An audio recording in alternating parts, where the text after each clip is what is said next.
വിൻ്ററിൽ ഇടാൻ പറ്റിയ ഒരു ബ്യൂട്ടിഫുൾ ക്യാപ്പാണ്.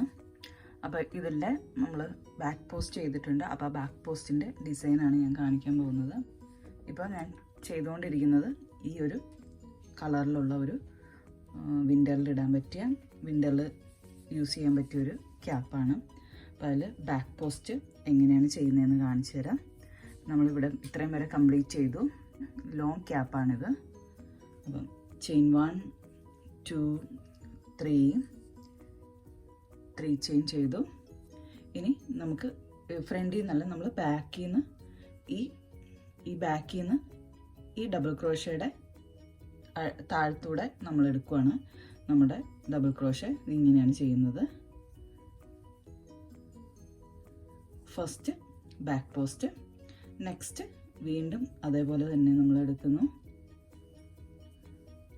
Second back post. ഇതേപോലെയാണ് നമ്മൾ ബാക്ക് പോസ്റ്റ് ചെയ്യുന്നത്. ബാക്ക് പോസ്റ്റ് ചെയ്ത് കഴിയുമ്പോഴത്തേക്കും നമുക്ക്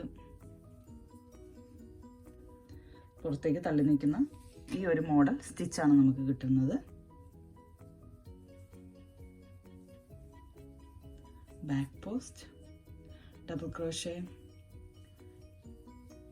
ക്രോഷേ ബാക്കിലെ ഫ്രണ്ടിലുള്ള ഈ ഒരു ഡബിൾ ക്രോഷയുടെ ബാക്കിൽ നിന്നാണ് നമ്മൾ ചെയ്യുന്നത്.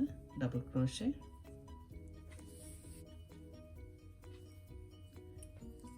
ഈ ഒരു ഡബിൾ ക്രോഷയുടെ ഉള്ളിലൂടെ എടുത്ത് പുറത്തേക്ക് കൊണ്ടുവന്നിട്ടാണ് നമ്മൾ ഈ ഒരു ഡിസൈൻ നമുക്ക് പുറത്തേക്ക് ഈ തള്ളി നിൽക്കുന്ന ടൈപ്പ് സ്റ്റിച്ച് നമുക്ക് കിട്ടുന്നത്.